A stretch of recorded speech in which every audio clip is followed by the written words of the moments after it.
continue deriving the variation of pressure along the vertical direction for a fluid, and we derive these relations to show that the pressure varies only with height. It's the same along at every point on the same horizontal level. Now this still has the information about the fluid, which is specific to each fluid, like the density and how it varies with pressure and temperature itself. So we need to commit further into the type of fluid that we are handling in order to derive the exact relation for pressure as a function of height. So that also depends on the density, and that's what we are going to do in this part of the lecture. So we start off here.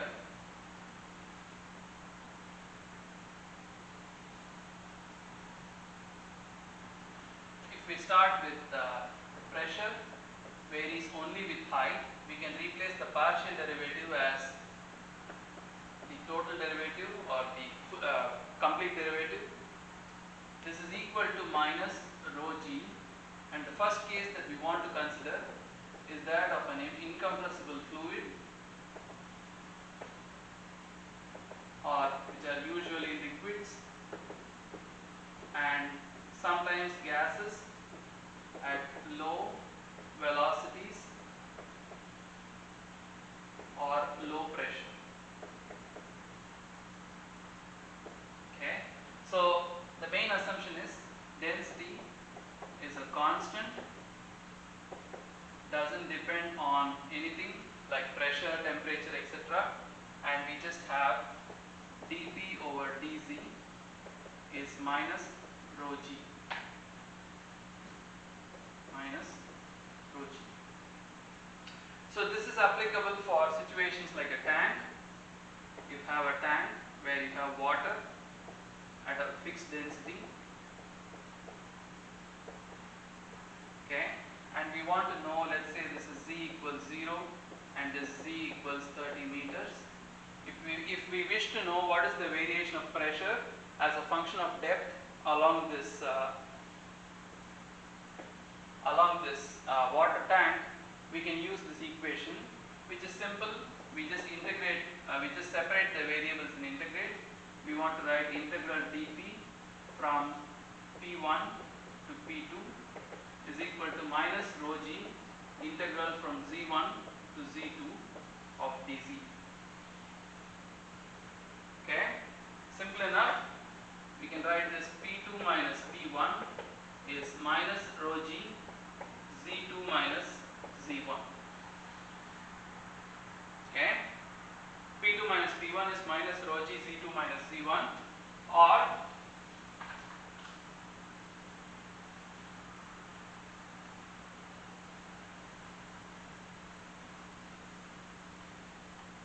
we can simply write the pressure at point 2 is the pressure at point 1 minus or plus rho g times the height difference between 1 and 2. So you can consider this as height or depth difference, depending on which is above and which is below.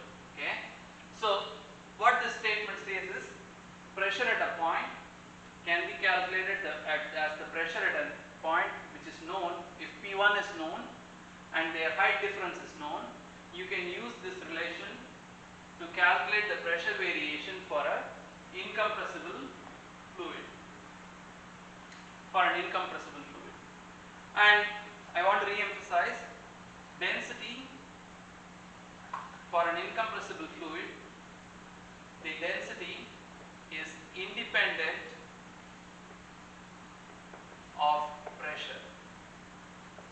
What I mean by that is, if you take water and you put it inside a piston cylinder and you apply a lot of pressure, you squeeze it very, very much, you would still have no density change or no volume change of the water.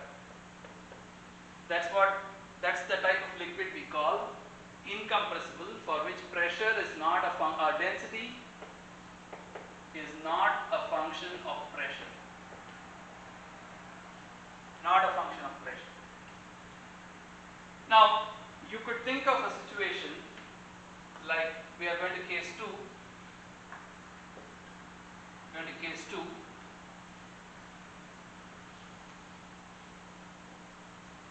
where you have an incompressible fluid, but the density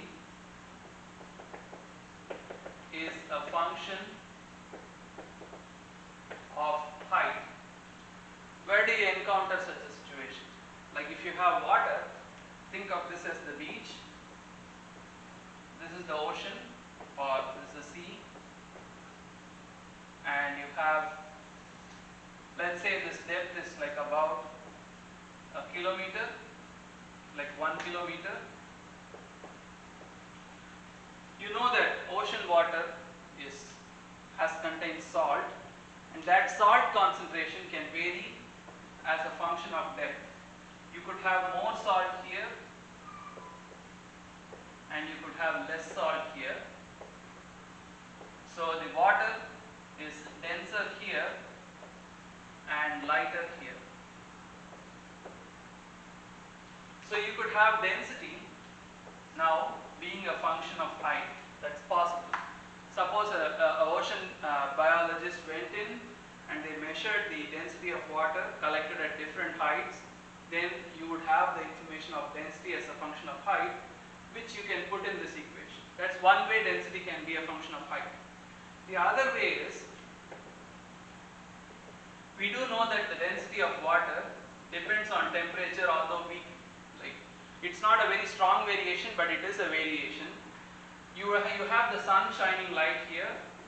You could have hotter water here, hotter temperature here, and colder waters here. Or it could be the other way in the Arctic regions, where you could have colder waters at the surface and hotter waters below, because from the ground also you could have heat entering the ocean.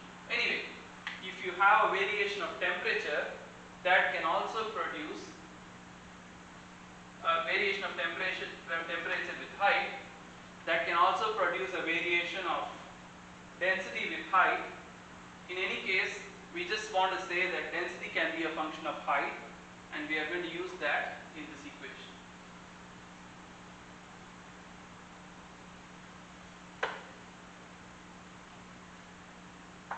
So dP over dz is minus rho, which is a function of z times g. So if I separate this and integrate, integral dP from P1 to P2 is minus g z1 to z2 rho of z dz. What this, we need this in order to complete the integration on the right side. So what we'll have is P2 minus P1, or P2 equals P1 minus G times the variation of density integrated over height from Z1 to Z2. Okay? So this could be like a homework problem or a design exercise, or even an exam problem, although in this course we don't have exam.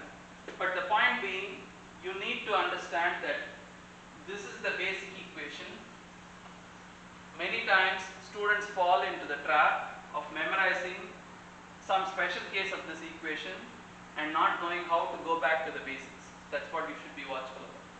So this is an incompressible fluid, but density is a function of Z. Okay? Third kind of fluid that we can think of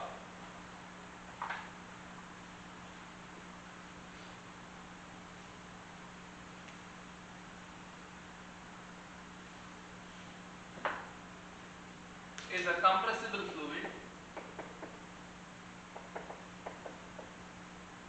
which is typically like a gas, whose density is a known function of pressure.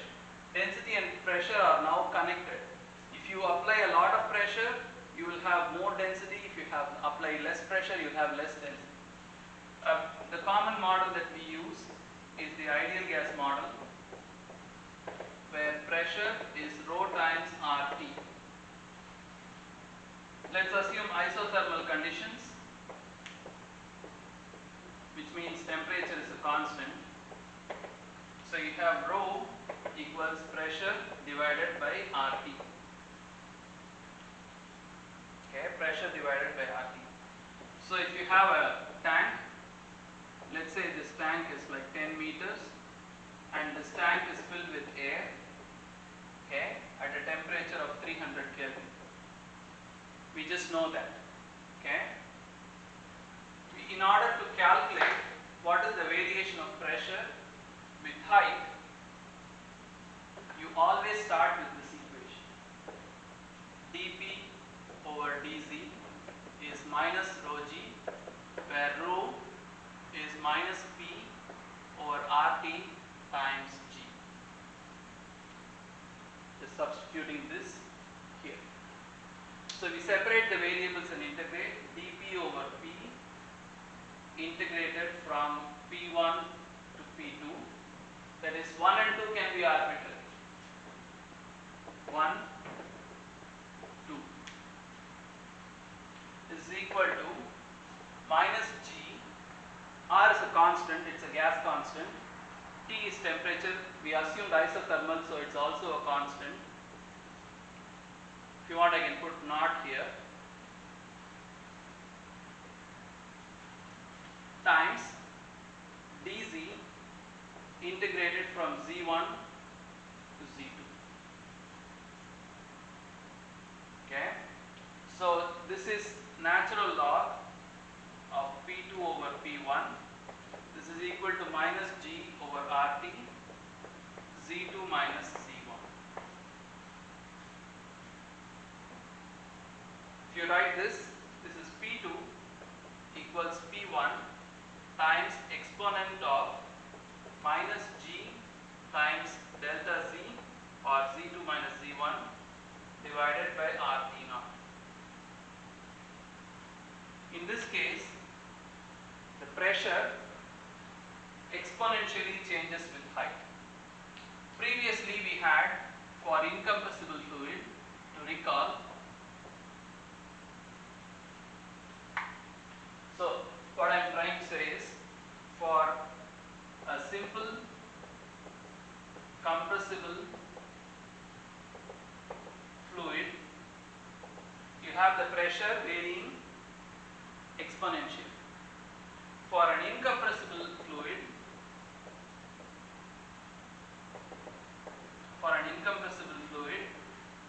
P2 was P1 plus rho G times Z1 minus Z2, or if you want, I'll make this consistent and write minus Z2 minus Z1. Exponential, linear. Varies exponentially with height, varies linearly with height. That's the difference because of the variation of pressure, variation of density being connected to pressure itself for a compressible substance. Okay. The other type of fluid, like this is only 10 meters, this is only 10 meters. Nominally what we are thinking here is, if you think of the air that is here, that's about the same temperature as the air that is here. Temperature is uniform. Can we think of an example where you have a compressible fluid like air, like a gas, but the temperature is not uniform? That one such a situation would be the atmosphere, where if you are on the surface of the earth, here is all human activity within, I don't know, within maybe a kilometer, and then as you go outside, the air becomes thinner and thinner, and at some points you have the outer space. Obviously, the temperature of air as a function of height temperature is not a constant. As you go outside, it becomes colder and colder. Obviously, temperature is a function of height, so you can't have the situation where you have isothermal condition. So the next type of substance that we are going to look, actually this would be number 3, compressible fluid. Simple gas was number 3. And now we are going into number 4, where we have a compressible fluid and we are thinking about variation of pressure in the atmosphere. We are still considering air to be an ideal gas, so this equation is still valid, except we are not thinking it's isothermal anymore. We are just saying the temperature of the atmosphere varies linearly. The temperature is linear, so I'll write rho is P divided by RT, which is a function of Z. So I'll write this as rho equals P divided by R T naught minus beta Z.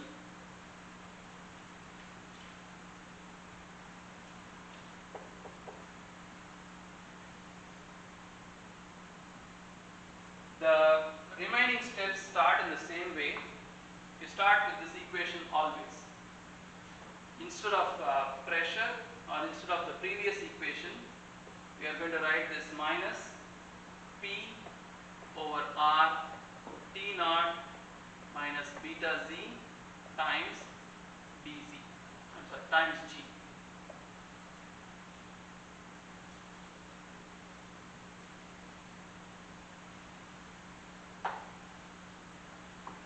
Okay, this is an exercise in integration. So dP over P integrated from P1 to P2. I am talking about, let's say this is 1 and this is 2. P1 to P2. P1 to P2. Okay. This is equal to minus G over R dZ T naught minus beta Z integrated from Z1 to Z2. If I integrate this is natural log of P2 over P1 equals minus G over R natural log of T naught minus beta Z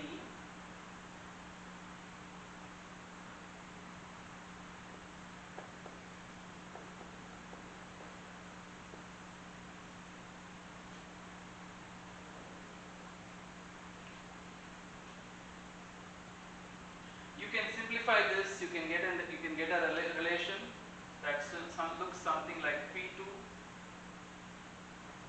over P1, or P2 equals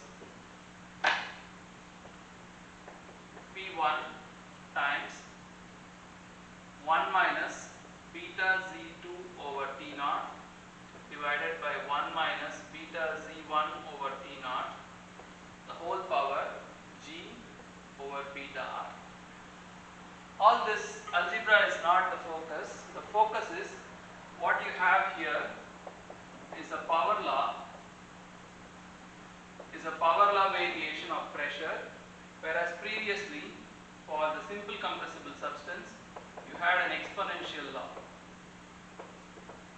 You had P2 equals P1 times exponent of minus beta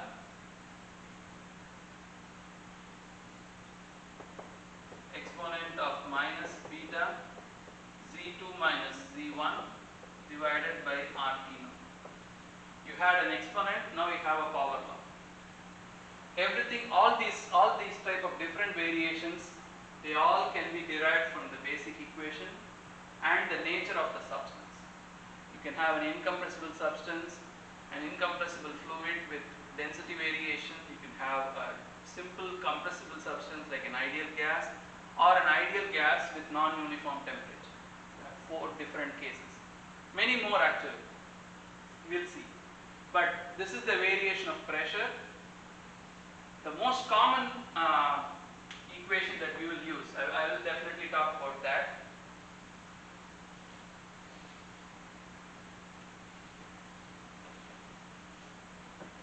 For liquids which are incompressible, the first case that we did, P2 equals P1 plus rho G times Z1 minus Z2. This is the basis of many pressure measurement techniques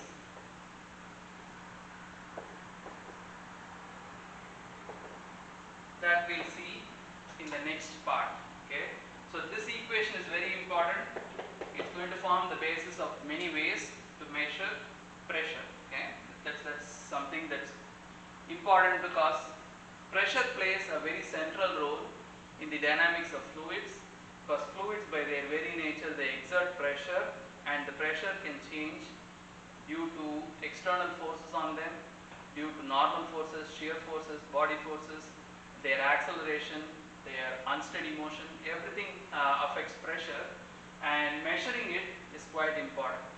Like when you use your car, you read the pressure in your car tire because that's important for the tire to do its job. You measure blood pressure or you measure atmospheric pressure, all of it requires a theoretical or a basic understanding of how pressure works and how to use this equation. Okay, we'll see that in the next part.